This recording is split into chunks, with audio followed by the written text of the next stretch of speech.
Selain dikenal dengan produsen batiknya, kota Cirebon ternyata juga populer dengan industri rumahan dengan berbagai jenis kerajinan. Salah satunya hasil kerajinan rumahan yang memiliki prospek cemerlang, yakni industri rotan.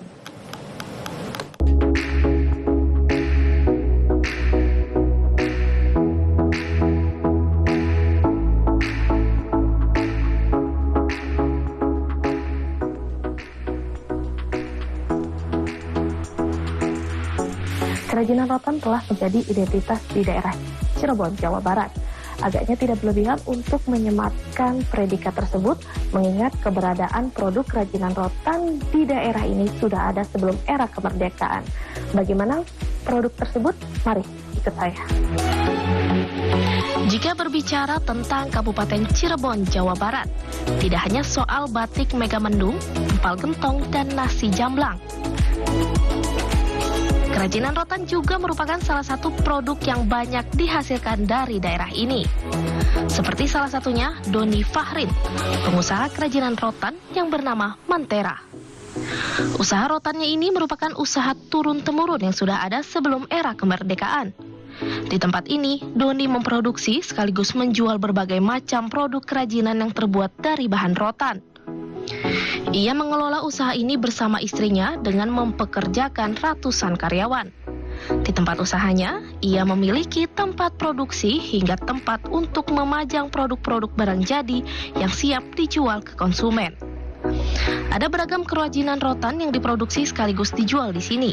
Doni mengatakan, Mantera menghadirkan berbagai macam produk rotan untuk indoor dan outdoor. Beberapa di antaranya mulai dari kursi, meja, piring, keranjang piknik, hingga berbagai macam perlengkapan rumah tangga lainnya. Di samping itu, ia juga turut memproduksi beragam aksesoris yang terbuat dari bahan rotan, seperti tas, vas bunga, dan masih banyak lagi.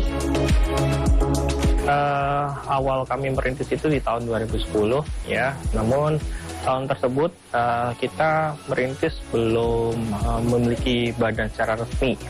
Jadi kita rintis masih ngikut sama orang tua, cuman sudah dapetin market sendiri, terus kita produksi sendiri gitu ya. Berjalannya waktu di tahun 2017, alhamdulillah sudah bisa membentuk badan usaha ya. Dan Mantera di bawah CVU Maju ini dari 2017 sampai 2019 udah bisa punya showroom gitu ya, lalu bisa dikunjungin untuk umum.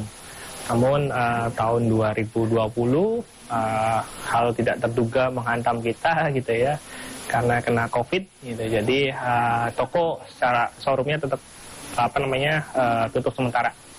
Tapi kalau untuk kegiatan operasional usahanya tetap berjalan, karena kita selain melayani pasar domestik, kita juga melayani pasar ekspor luar negeri. Ya, mayoritas kalau dalam negeri kita melayani beberapa konsultan desainer interior, kontraktor, terus juga ada end user juga, gitu ya, kayak sebagai cenderamata oleh-oleh dari Cirebon, gitu ya. Dan kalau untuk pasar luar negeri, kita banyakkan Eropa dan Amerika yang kita layani. Ya, kalau negaranya macam-macam, karena sekarang nominal kuantitinya satu kontainer tuh dia split sendiri ke berbagai macam negara.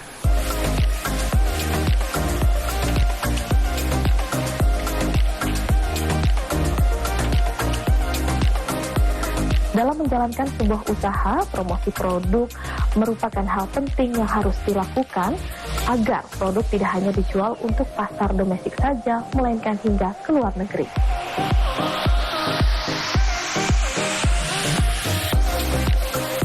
Doni Fahrin, CEO Mantera, terus berusaha untuk mengembangkan usaha yang saat ini ditekuninya. Melalui usaha yang dijalaninya itu, ia mengaku bisa meraup omset sekitar ratusan juta rupiah per bulan. Ia juga mengaku produk kerajinan rotan di Kabupaten Cirebon, Jawa Barat sangat laku di pasar Eropa dan Amerika. Salah satu kita termotivasi untuk membuka course ya. Satu, banyak yang belum tahu bahwa kerajinan rotan itu berasal dari Cirebon. Salah satunya dari Cirebon gitu ya. Dan memang rotan itu kan, rotan sendiri kan mayoritas tumbuh banyak di Indonesia. Nah, ternyata orang itu belum bisa menikmati manfaat rotan atau produk rotan yang kualitasnya baik saat ini gitu loh. Dikarenakan kualitas yang baik itu rata-rata dijual ke market internasional. Jadi dalam negerinya sendiri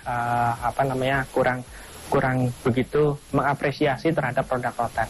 Dari edukasi sini atau workshop sendiri gitu kan. Jadi mengenalkanlah dari kita berupaya mengenalkan produk rotan, gimana caranya fun gitu ya. Jadi melalui experience ya, mereka coba bikin produknya sendiri. Jadi dia lebih mengapresiasi. Jadi kalau buat rotan itu gimana, sulitnya seperti apa, terus jenis materialnya apa aja dan bisa dibuat apa aja, dan ternyata rotan itu turunannya atau kualitasnya bermacam-macam. Jadi customer atau orang-orang itu lebih tahu terhadap kualitas dan mutu rotan, karena selama ini ya itu tadi sering salah kaprah ya kalau rotan itu produknya jelek. Satu itu, kedua juga kita berupaya melestarikan. Yang seperti saya sampaikan di awal, masalahnya adalah rotan itu salah satunya di SDM yang semakin kecil ya untuk yang orang menguasai dalam bidangnya, untuk menganyam, membuat konstruksi kursi gitu loh. Jadi setidaknya ada manfaat dua arah. Satu, jika customer ke sini itu dia bisa merasakan, dan dua itu kita pelatihnya atau yang melatih itu membuat workshop itu mengambil dari masyarakat sekitar. Jadi mereka kalau kita pertemukan, mudah-mudahan lingkungan sekitar ini terbantu ya dengan adanya banyak kunjungan, dan akhirnya kan budaya menganyam menggeliat kembali. Dalam menjalankan bisnis kerajinan rotan ini, ia tidak hanya berbicara soal penghasilan atau keuntungan saja. Sebab di sisi lain, ia juga menghadirkan wisata edukasi belajar menganyam rotan. Ia akan mengajak para pengunjung yang datang ke tokonya untuk melihat langsung proses pembuatan kerajinan rotan hingga menjadi produk yang siap dipasarkan. Doni mengatakan saat ini generasi muda sudah mulai mencintai kerajinan-kerajinan yang ada. Hal ini dibuktikan dengan adanya kunjungan dari Jakarta yang meminta disediakan paket wisata untuk menganyam. Melalui caranya itu, Doni ingin mengajak para pengunjung agar bisa lebih mengetahui atau lebih mengenal tentang kerajinan rotan yang diproduksi di Kabupaten Cirebon.